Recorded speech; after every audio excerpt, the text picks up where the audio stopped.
Hi everyone, welcome back to another He-Man episode review, and this time it's The Curse of the Spellstone.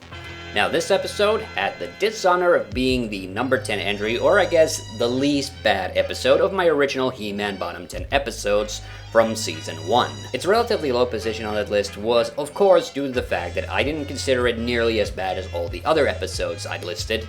However, in subsequent years since making that list, it's also the episode I maybe regret the most putting on that list. Now, let me just state the obvious. There are way worse episodes of He-Man out there. That's the reason I redid the bottom 10 eventually. But even back in 2012, I don't really think this episode maybe deserved to go on the bottom 10. My reason for its inclusion is kinda questionable. Mainly the reason was that this episode was too cliched and generic, as I held up a number of tropes in the list as examples of why it went on the list.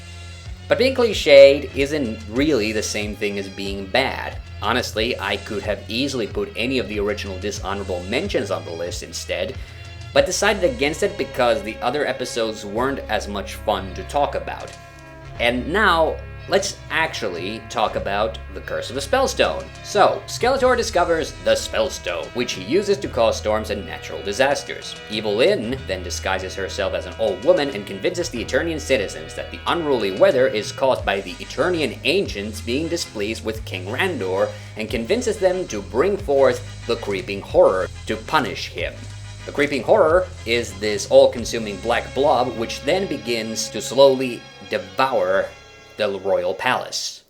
In the meanwhile, He-Man, Battle Cat, Stratos, and Ram-Man go after Skeletor, but all become trapped and then run into the Fire People, whom the Spellstone belongs to. The Fire People initially mistrust the heroes, thinking that they've helped Skeletor steal the Spellstone, but once He-Man saves one of them, the heroes are able to get back to the palace. He-Man confronts Skelly and Co. outside the palace, and then He-Man chucks the Spellstone at the Creeping Horror, destroying it. Now, like I said, this episode does feature a lot, and I do mean a lot, of He-Man tropes. And the first and foremost of these is the plot device of the day, which is, of course, the Spellstone. Literally, this episode plot falls into the overcrowded Skeletor finds a magical artifact category, alongside the Diamond Ray of Disappearance, Disappearing Act, the Time Corridor, Dragon Invasion, Reign of the Monster, and The Search. The difference between this and all the other episodes I've mentioned is that Skeletor's plot has no real depth, other than turning the Eternians against the King, which he does surprisingly easily.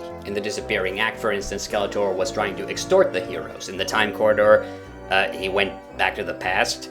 In the Dragon Invasion, he trapped the Sorceress, and in the Reign of the Monster, the artifact was really just used to unleash a monster. And funny enough, he technically didn't even get the magical artifact in The Search.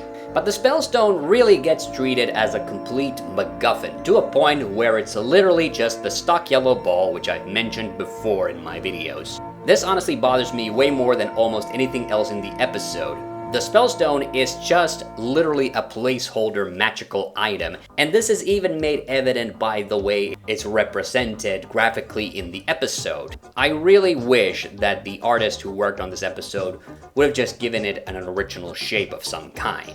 And yes, the villains kinda give the heroes the runaround. Then, the day is saved just way too conveniently by the Spellstone itself, making the plot feel very, very constrained. So yeah, even though the writer, Mark Scott Zicree, was also responsible for my favorite He-Man episode, The Reign of the Monster, it's pretty obvious to me that he really struggled with the central premise of the show in this episode, which is why it always felt a bit narratively hollow.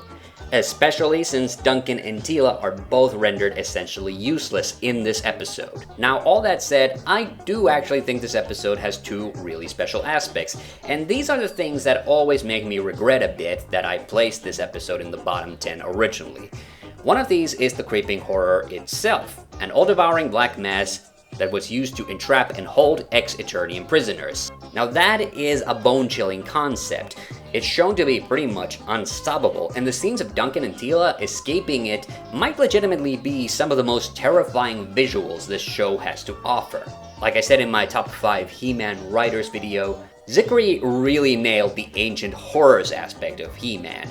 just like he did in The Reign of the Monster and in Ordeal in the Darklands. And this might have been his first script on He-Man, so maybe that's the reason why the other narrative aspects aren't as fleshed out. The other aspect of this episode, which is also great, is how both Ram Man and especially Stratos are at the center of the action. Most of it is during their fight with Skeletor's Salt Shaker robots, but the heroes' little fight with the Fire People is also great. However, more to the point, having both Ram Man and Stratos have a speaking role in the same episode where they also took part in the action was shockingly rare. The only other example I can even think of is the Dragon Invasion.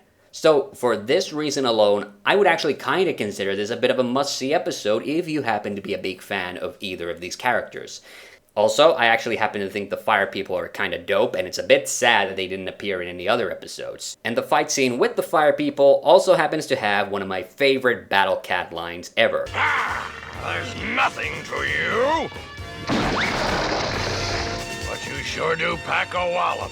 I know it's not an amazing joke or anything, but somehow Alan Oppenheimer's delivery just makes me crack up every time I see this one. Now, all that said, I still don't think The Curse of the Spellstone is a good or an amazing episode. Certainly decent and watchable. But I do feel I've maybe done it an injustice, and I felt that I really needed to make this review just to point out that this episode has some genuine merits to it. And that's it. Until next time, I have the power, so can you.